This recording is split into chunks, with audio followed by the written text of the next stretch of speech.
Muito bem.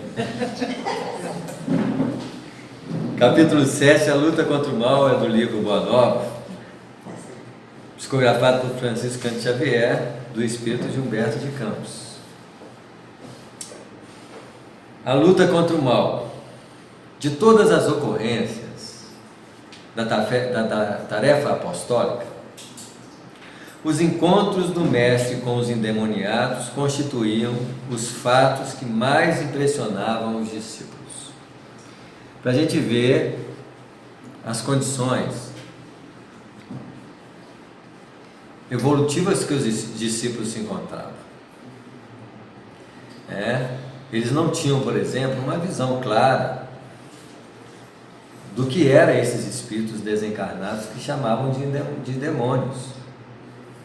E olha que nós estamos tratando de discípulos de Jesus. E como acontece hoje, a doutrinação espiritual chama muita atenção das pessoas, como se fosse um poder extraordinário. Mas quem são os espíritos obsessores? São os nossos companheiros do passado, que nós, de alguma forma, aprontamos na vida deles. Irmãos, cônjuges, traídos, pessoas que investiram conosco numa empreitada e que nós enganamos, O que eles se transformam depois da morte quando se sentem enganados desse jeito? Obsesso. Se sentem magoados e eles vão correr atrás do prejuízo. Se não tem uma consciência amorosa como nós não temos. Então, no plano espiritual, eu descobrindo que eu continuo vivo, que o meu opositor está encarnado, o que eu vou aproveitar e fazer o quê? Vou aproveitar para agir sobre ele, para trazer problemas na vida dele. Não é assim? Então, os obsessores, agora, eles eram chamados de diabos, espíritos do mal. Nós até colocamos essa palavra, obsessor. Bem mais simpática, né? É mais simpática até. Um pouquinho mesmo. Porque demônio. Tipo assim, amigo desencarnado que não gosta de nós. Mas é melhor que eu falar demônio. Você vê, né? Irmão desencarnado. Um irmão desencarnado, O que nos impressiona é o Chico Xavier, que ele tinha essa característica bondosa demais, Você não vai ver o Chico falar de obsessor, ele pode até falar nas escritas, das obras, mas quando o Chico pessoalmente, ele não tinha esse trato com as coisas negativas, com palavras pejorativas, Ele provavelmente ia tratar do irmão inconsciente, que nos persegue, Falar de uma maneira mais suave. Isso, que não é o nosso caso, Não dá nem para imitar, porque nós não temos essa compaixão pelas pessoas que estão do nosso lado. Como é que nós... Essas coisas não são articuladas raciocinadamente, não. Nós não podemos transparecer que nós somos bons se não somos bons. A bondade tem que nascer da onde? Do coração. Nós exercitamos a disciplina, Pelo menos a gente já tem a consciência hoje que se a gente está sendo obsediado, a responsabilidade, a culpa não são dos obsessores, a responsabilidade é nossa, isso aí. Isso mesmo, mais do que isso, liberar um companheiro para resgatar com a gente. Ele pode até achar que está perseguindo a gente. Se alguém vai, se está cheio de obsessor, tá bom, soltaram eles. Deixa eles comigo aqui agora que, nós não vamos fazer, nós não vamos virar santo, não vamos fazer nada, nós vamos tentar produzir uma vida mais correta, mais harmônica, e deixa os companheiros do nosso lado, gente. Se tiver que doutrinar algum espírito, tem que ser o nosso comportamento. Eu não quero misturar com a gentalha. Mas tem que misturar, Infelizmente, nós temos que resgatar com esses companheiros que nós prejudicamos no passado. E a responsabilidade, na maioria das vezes, são eles. Mas para a gente notar aqui a impressão que as pessoas têm por pelas essas ações, não eram diferentes com os discípulos. Os discípulos ficaram impressionados quando Jesus conduzia o companheiro espiritual de sair do lado de alguém que estava sendo perturbado. Ô Samuel, o obsessor é inferior a gente ou ele é superior? Porque às vezes a gente, ainda recebendo o obsessor, a gente é pior que ele, Você vê, No mínimo igual ele. A única coisa que pode... É porque não significa nada o fato de eu estar sendo obsediado. Não. Significa que eu talvez esteja numa situação de inferioridade em relação a ele e que precise ser um pouco alertado ainda, né, digamos. Isso mesmo. E a diferença, talvez, né, que você tenha de um obsessor, porque o obsessor está querendo te fazer o mal. Se você já não faz o mal para ninguém, intencionalmente, pelo menos, você já está num patamar superior a ele. Né? Então, muitas vezes você vai chegar perto do obsessor para doutriná-lo, ele pode falar assim, ó, qual que é a sua diferença de mim? Aí você pode falar, a única diferença que, por enquanto, é que eu estou tentando te ajudar e você está tentando prejudicar alguém. É a única diferença. Porque se você passar a ajudar os outros, você vai ficar igualzinho. Não é assim? Não tem diferença nenhuma. O propósito de fazer o mal é o que nos diferencia das pessoas que hoje podem ser candidatos a sair do planeta Terra. Porque abraçam o mal com a intenção. Nós não, já fizemos muito mal. E muitos de nós estão escondidos num corpo, né, num corpo limitado, porque os nossos obsessores estão procurando a gente nos cenários que a gente sempre costumou ficar. Nos planos dos poderes maiores, das corrupções grandiosas, né? Eles estão caçando a gente lá. A gente está escondido aqui por enquanto. Difícil é quando eles acham a gente. O cara enganou a gente. Nasceu ali naquela... A gente achou que ele estava por aqui. Né? Então, a gente de vez em quando consegue. Tem pessoas que nascem em condições até mais piores que a gente, né? Uma deficiência mental, uma condição mais limitada fisiologicamente, para esconder mesmo dos obsessores. Mas como a onda do passado, ela, como diz os espíritos, o criminoso sempre volta à cena do crime, e no caso das nossas condições morais, essa volta ao crime representa recordações inconscientes ou conscientes daquilo que nós fizemos. Pode ser em nível energético de um mal-estar interior, oriundo de um reflexo exterior que pode nos chamar a uma...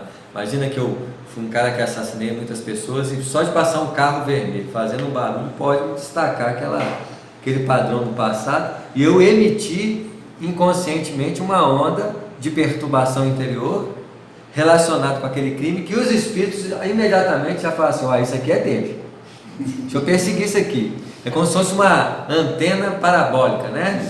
Que pegou e falou assim, eu vou achar ele aqui, e acha mesmo. A gente não tem escapatória. Não, porque nós temos que resgatar, né?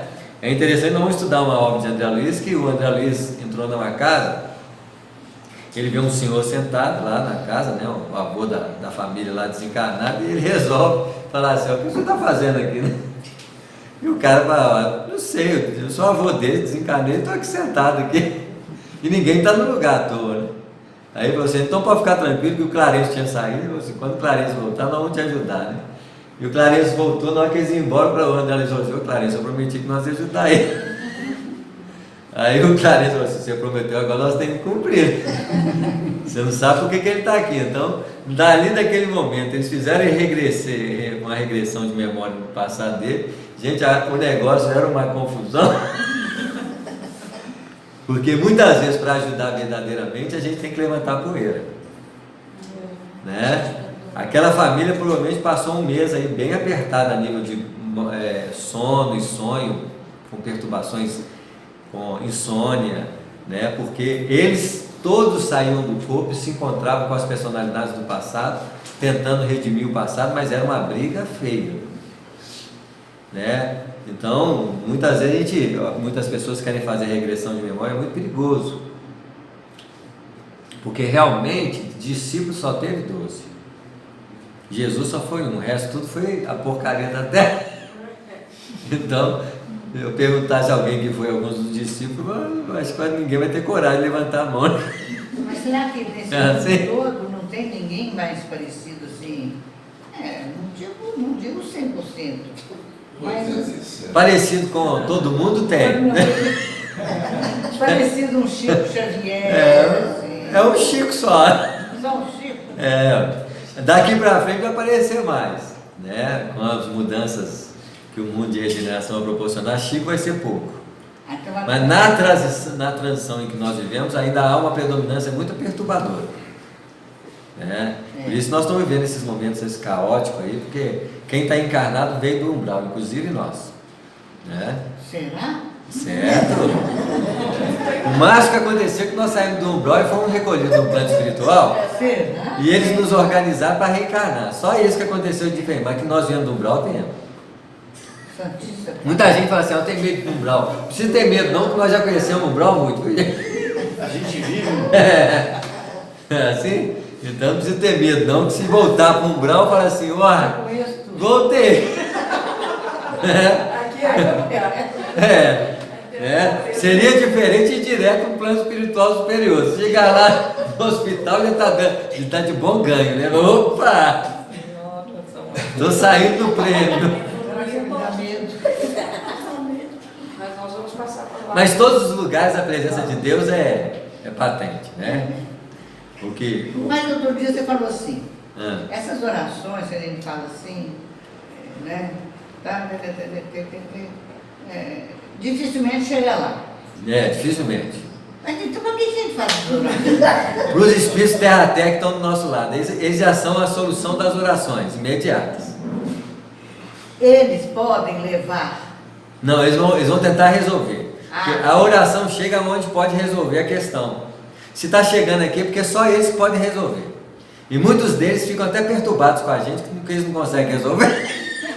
Eles até tentam e ficam assim, mas eu estou tentando te ajudar, você piora, meu filho. Mas então nossa situação não é ruim. Não é ruim não, nossa situação é como normal, podemos dizer assim, né? Porque o mérito dessas condições, o mérito para que nós sejamos acalentados com auxílio externo, é nós nos transformarmos em auxílio dos outros. O merecimento é a base da solução dos nossos problemas na Terra.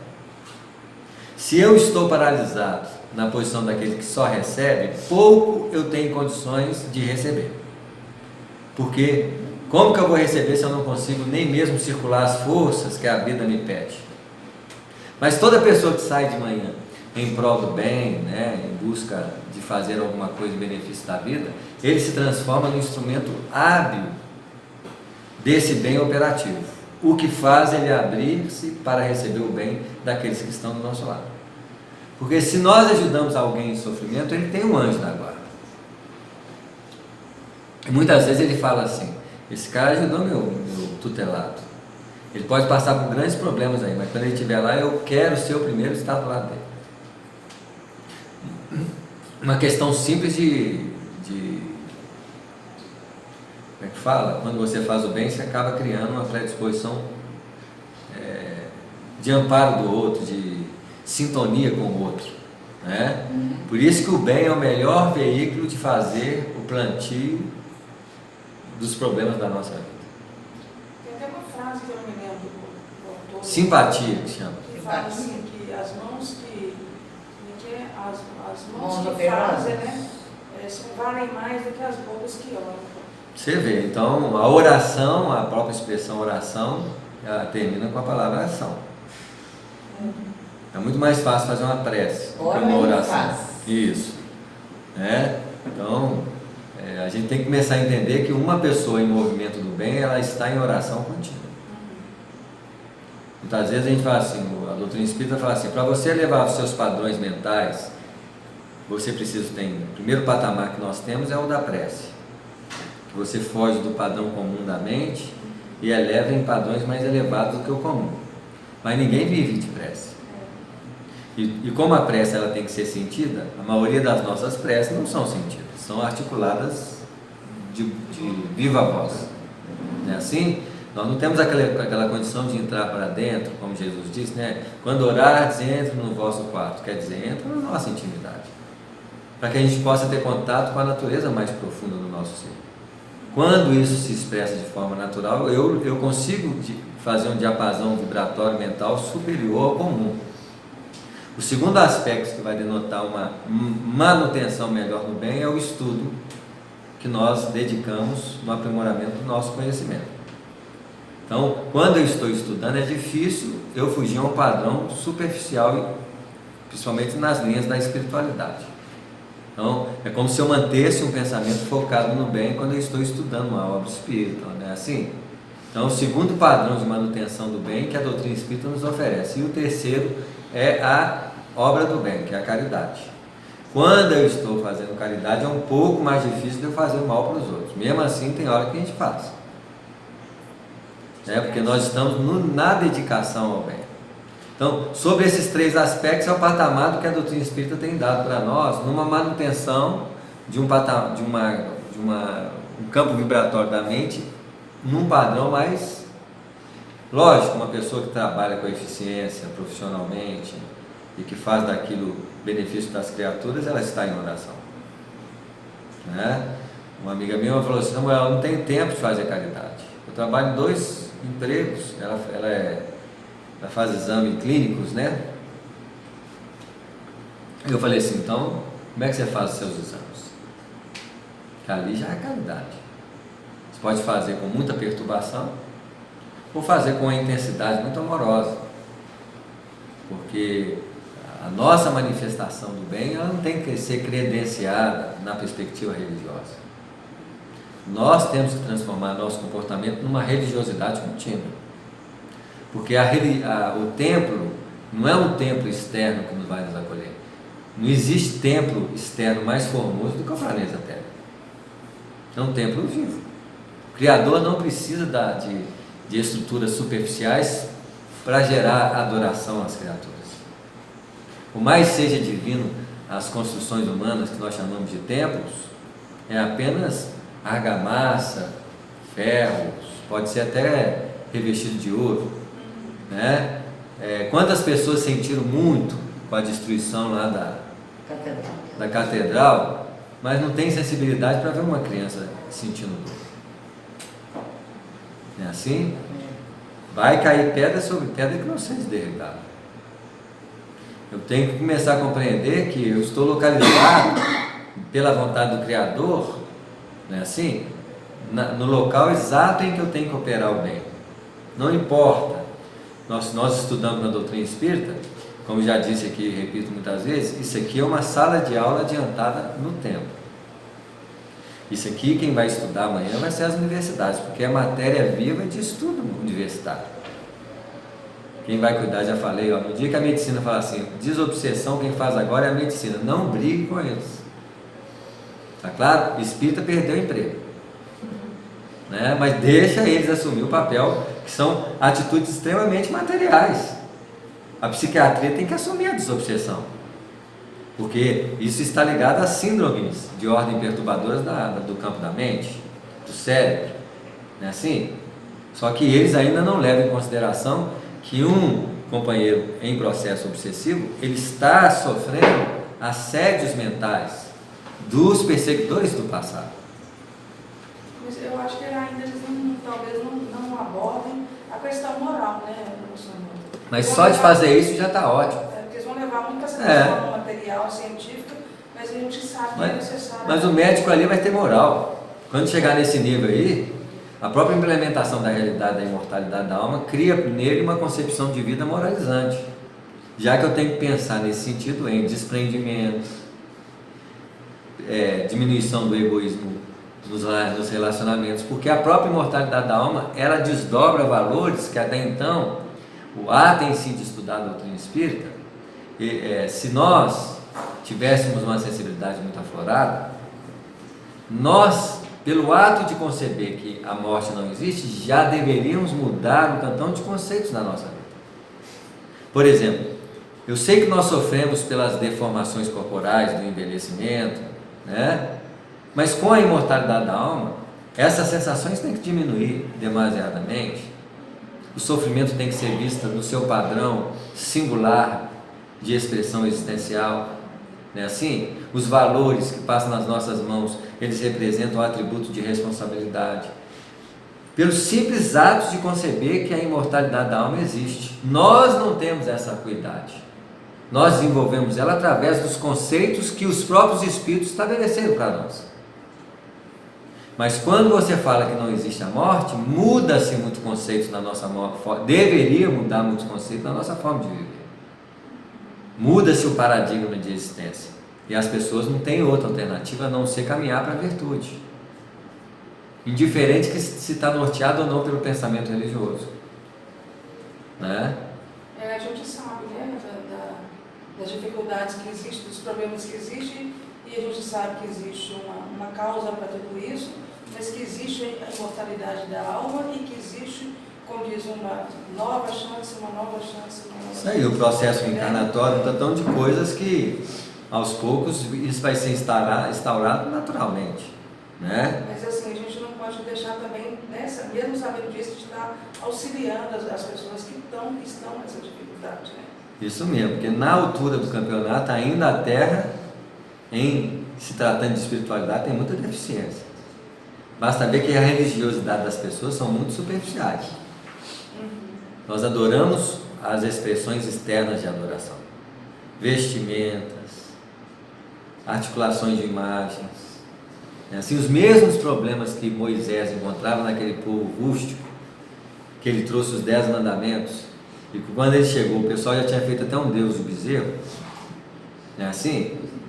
Então, não vejo uma evolução muito grande daquela época, não. Vejo muito desenvolvimento. Né? O espiritualismo ganhou mais espaço no planeta, né? A necessidade de interiorização. Mas ainda quando a gente olha, principalmente o campo religioso mais tradicional, onde as pessoas adoram imagens, seguem procissões, você vê a simplicidade da fé dessa turma, né? E é lógico que todas as pessoas merecem o nosso respeito da forma como escolhem adorar a Deus. Mas não quer dizer que eu não possa definir esse posicionamento como uma infantilidade espiritual. Vocês podem ter certeza que, na medida que nós vamos evoluindo, vai ser muito difícil nós encontrarmos templos e estruturas como nós temos hoje no planeta Terra. Basta ver que Jesus respeitava as tradições da sua época, mas onde ele fazia suas palestras, suas pregações, era na igreja que ele concebia como igreja verdadeira. Em plena o quê? Natureza. Né? Então, isso aqui, ó, é centro espírita? Pode até chamar de centro espírita, mas é escola de educação espiritual. Estabelecidas nos seus princípios no Ministério do esclarecimento de todos os planos espirituais que existem em torno de nós.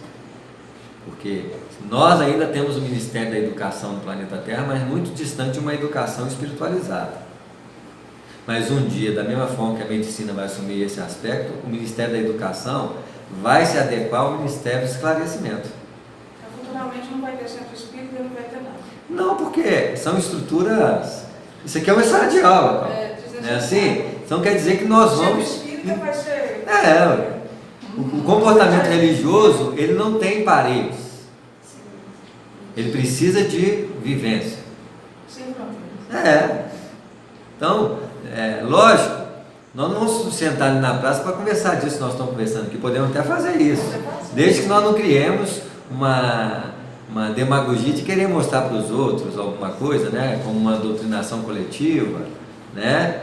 Não teria problema nenhum a gente fazer isso, com um propósito muito natural de bater um papo superior, né? Como muitas vezes a gente quer mais doutrinar. Deixa eu falar com vocês aqui para ver se atrai mais gente, né? E nós vamos lá fazer aquela doutrinação popular. Essa época já passou de nós. Popularmente, no movimento externo da vida, nossa pregação é pelo comportamento. Podemos não ser lá primazia de comportamento, mas o mínimo nós temos que ter. O respeito aos outros companheiros da vida, deixar o carro passar, não é assim? Ser educado, é o mínimo que o espírito tem que fazer. Isso pode até confundir a gente, vai ser religioso, vai falar várias religiões, a última que eles vão perguntar se é espírito. Não é assim? E se falar se é espírito, eu não sabia disso não. Que estranho. Apesar do Francisco Cândido Xavier ter ganhado qual prêmio? Os prêmios de Mineiro do Ano e Brasileiro do Ano, né? Vocês veem como é que a bondade em si, o Chico não ganhou como espírita, não, porque ele era um grande médium. Ele pode ter ganhado até muitos prêmios dos centros espíritas, das prefeituras. O Chico nem gostava muito, porque todo o mérito que ele dedicava à doutrina espírita, não é assim? Vocês verem como é que a coisa é. Porque ele não estava ali para ser premiado. Eles até indicaram o Chico como... mas o Chico não preocupava com esse aí dos espíritas, ter um espírita com prêmio Nobel. Destaque, né? Um destaque, assim, ó, o espiritismo saiu do prêmio Nobel, que beleza, né? O que é uma ilusão, né? O destaque que nós precisamos da bondade na nossa vida é no dia a dia com as pessoas, no trato com os seres humanos. Mesmo assim, as primeiras pessoas que devem sentir isso de nós são os nossos familiares. Sendo que muitas vezes os nossos familiares, eles não reconhecem, santo de casa não faz milagre. Jamais. Né? Então vai ser difícil eles reconhecerem, mas é ali que nós temos que pautar os primeiros comportamentos da nossa vida. O que muitas vezes nós nos sentimos mais à vontade, deixamos extravasar algumas coisas que não são lá grandes valores morais, né? Mas já está muito bom se nós articularmos um comportamento diferenciado. Por exemplo, nessas eleições, quantos espíritas brigaram com espíritas por causa do direito de escolha? Mas eu acho que tem uma depuração nisso aí que você vai separando também, né? É isso aí. Eu fiquei livre de um punhado de gente. Nossa, que delícia. Mas nós ficamos livres, mas são as pessoas que mais nós precisamos. Às vezes não. Às vezes você tem o reconhecimento que você não precisava nada. Eu falo educador. E ficava investindo num tipo de relacionamento que não precisava nada. Mas eu falo como educador, Você tem a meu. utilidade da Só te relação. amo. Como pedra de tropeço. Como pedra de tropeço, né? Mas mostrou o quanto nós fomos um pouco intolerantes uns com os outros, né? Assim, quantas vezes eu tentava falar assim, gente, a pessoa tem direito de escolher. Não, mas ele está escolhendo, não é espírita. Eu falei, então tudo bem, eu nem vou discutir, porque é assim, é a perda do direito do outro escolher, ué. É errado aos nossos olhos. O que é certo, o que é errado nesse sentido? A gente tem muita pressa para pré-julgar as pessoas, nos valores, né? Ué. E às vezes acaba até criando inimizades, né? Se você ver, foi dividido o movimento espírita, as famílias, foi um negócio foi pesado. Questão de política. Já era uma peneirada. Boa. Eu desconsiderava. Eu não. Já foi um bom teste para falar assim, tolerância zero, respeito zero, né? Que era mais importante do que esses outros aspectos, né? Mas vamos lá, vamos pegar pelo menos mais 5 minutos de texto. A palavra diabo era então compreendida na sua justa acepção. Diabo é o cara, o quê? O inimigo do bem, né? Segundo o sentido exato da expressão, ele era o adversário do bem. Simbolizado o termo dessa forma, todos os maus sentimentos que dificultam o acesso das almas à aceitação da boa nova, e todos os homens de vida perversa, que contrariavam os propósitos da existência pura, que deveriam caracterizar a atividade dos adeptos do Evangelho. Então, para vocês verem como é que o diabo... Nós temos que evoluir nesse sentido. Os obsessores são os nossos irmãos desvirtuados do bem, na qual o primeiro elemento que eu tenho que ter em relação a eles é um sentimento amoroso. E não só para eles, como também para todas as pessoas que de alguma forma transparecem para nós agressividade e violência. Porque eles não são diferentes dos obsessores. Eu tenho que olhar com mais compaixão para o bruto, para o que faz mal, porque ele é o mais necessitado. Quando eu construir uma perspectiva de compaixão, por quê? Quando eu observo uma pessoa com esses comportamentos, ele está plantando o que para ele? Um caminho tortuoso de sofrimentos, que as condições atuais da nossa vida é o reflexo disso. Se nós estamos sofrendo de alguma forma algum tipo de retaliação, dor e sofrimento, é por causa do quê? Porque eu também plantei no passado, então não sou diferente deles. A diferença hoje é que eu, na atual circunstância, estou escolhendo uma diretriz melhor de fazer o bem. É a única diferença que eu falei, que nos coloca em posições opostas a um obsessor, né? Dentre os companheiros do Messias, Tadeu era o que mais se deixava impressionar por aquelas cenas dolorosas. Você vê, o Tadeu, não, é o Tadeu que coloca a mão na ferida dele? Não, É o Tomé. Já é confundindo os dois. Eu prefiro também, né? O Tadeu, ele era muito adepto às formas. Né? Se não me engano, é o Tiago ou o Tadeu que ficava regendo flexo a adoração com os judeus lá. Acho que é o Tiago.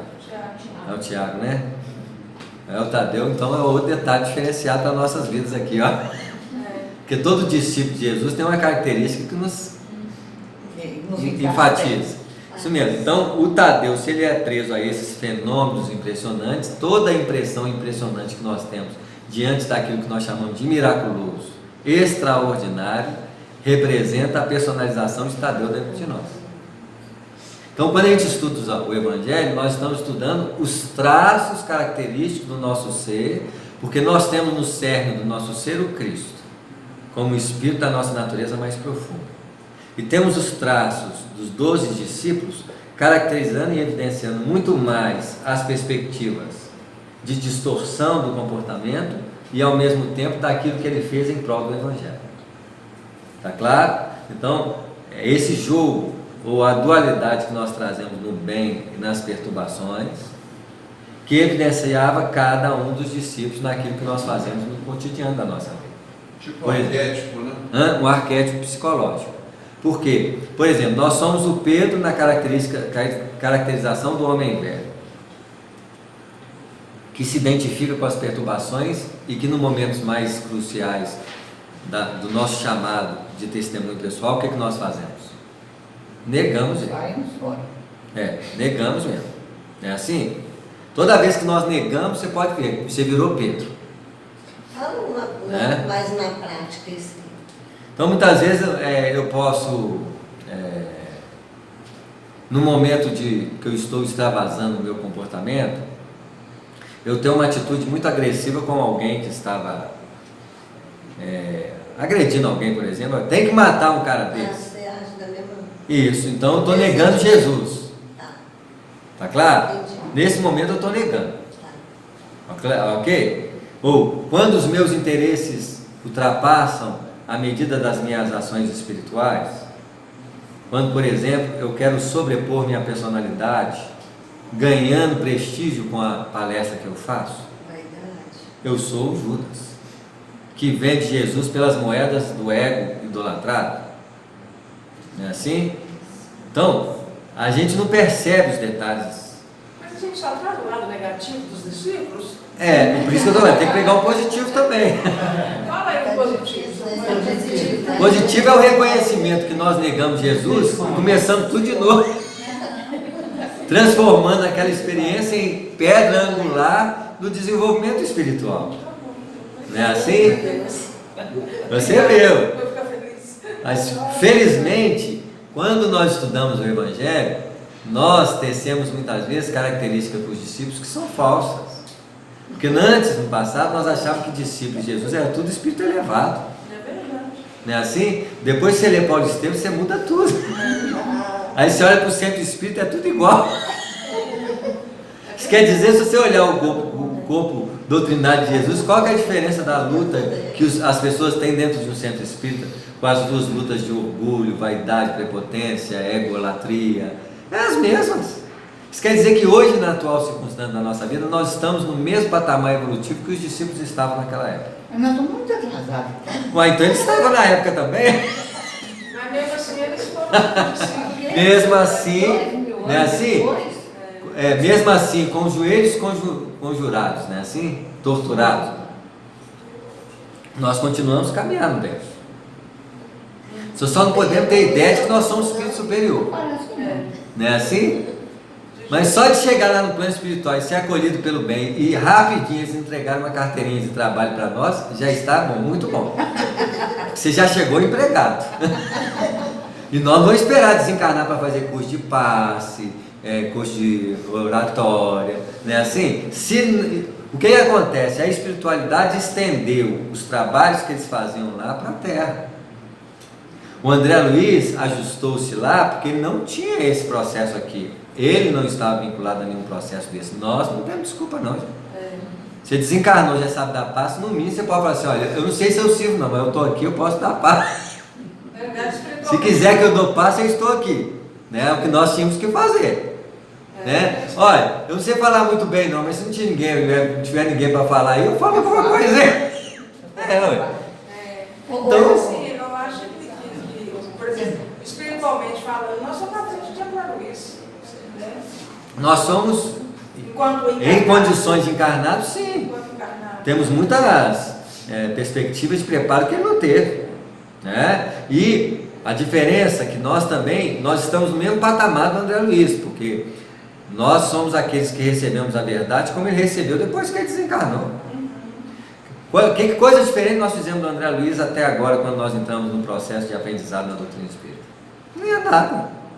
Nós estamos aprendendo, nós só não tivemos instrutores na altura de um Clarencio, de um... Mas né? existe caridade entre os espíritos sem casa espírita lá entre eles? Tranquilamente. Basta ver que eles estão sempre em relações muito boas com qualquer instituição religiosa do plano espiritual. O bom no plano espiritual é que o grupo protestante é menos rigoroso, o grupo católico é menos pragmático. Ali também existe evolução, mas ainda tem os seus receios, as suas dificuldades de aceitar a reencarnação, mesmo que vai reencarnar. Não é assim? Vai ter que, para a gente adaptar-se à reencarnação e aceitar naturalmente a reencarnação, nós temos que reencarnar um pouquinho, até acostumar com a coisa. E é consciente, porque tem períodos na nossa vida que nós só reencarnamos na inconsciência. Mas aí você falou dentro da religião e fora da religião. Será que tem biblioteca lá, assim, sei lá? Tem, tudo aberto aos princípios espirituais em que a doutrina espírita adaptou-se a alguns deles, gente. A doutrina espírita não é uma doutrina espírita. A doutrina espírita é um conjunto de informações universais, que uma hora vai tirar o espírita para falar espiritual, espírito. Porque no fundo nós não temos que ser espírito, nós temos que ser espírito, como eu tenho sempre falado aqui. Vai chegar uma hora que você é alguma coisa? Não sou nada, não, sou espírito. É isso que eu tenho que ser. A gente está ensaiando. É mais fácil ser espírita do que ser espírita. Pelo menos você fala assim, eu conheço a doutrina espírita e pratico a doutrina espírita, aí você é espírita. Não é assim? Mas pode ser que eu tenha os meus vacilos em relação a ter que ser espírito. O Kardec mesmo fala que não pode se dizer que nós somos espíritas simplesmente pelo fato de a gente frequentar Isso mesmo. a casa espírita. Isso mesmo que eu estudo a doutrina espírita, eu sou espírita. Pode até falar, você meu filho. Mas não é esse o objetivo da doutrina espírita. A doutrina espírita quer que é a mesma coisa que Jesus trouxe na Terra. Jesus não trouxe nada mais do que isso que a doutrina espírita trouxe. Nós somos espíritos, seres espirituais. É isso que Jesus veio na sua síntese falar. Quando eu sou um ser espiritual e sabendo que vocês são seres espirituais, o relacionamento entre espíritos chama-se amor. Eu acho que assim, a doutrina espírita é como se fosse, como você fala, uma escola, né? Uma doutrina que vem nos ajudar nesse entendimento. Isso mesmo. Mas depois que você entendeu, pode abrir mão dela. No sentido de identificação, de sou isso, sou aquilo. Nós que ainda temos esse ego identificador, sou isso, sou aquilo. Tanto é que nós somos muitos, né? Somos espíritas, somos profissionais, somos pais, somos motoristas, somos... Aí vai, nossa, que tanto de personalidade que esse cara carrega dentro de si. A minha pergunta é mais ou menos assim: o espírito está errante. O que ele vai fazer lá? Ele vai ficar planejando a reencarnação? Ele vai ligar a televisão lá em nosso lar? Ele vai trabalhar. Tem até o canto da música, tem até os momentos de lazer, mas não vai fugir do que acontece na Terra, não. A diferença é que o trabalho lá, tem uma conotação de amor ao semelhante. Porque a gente fala assim, então, a doutrina espírita ensaia o amor ao próximo naquilo que nós chamamos de caridade. A caridade é um movimento que deveria estar em todas as profissões. Não deveria ser religioso. Porque se o médico é caridoso, se o enfermeiro é caridoso, se o padeiro é caridoso, se todo mundo é caridoso, que não deveria ser um norte religioso, nós seríamos a colônia do nosso lar. A diferença é essa. Lá eles vibram e tentam viver um movimento de caridade o tempo todo. Nós não, entramos no centro espírita e ficamos caridosos. Saímos do centro espírita e voltamos a ser sem caridade. Nós voltamos então nesse parágrafo. Dentre os companheiros do Messias, nós voltamos de novo no Tadeu.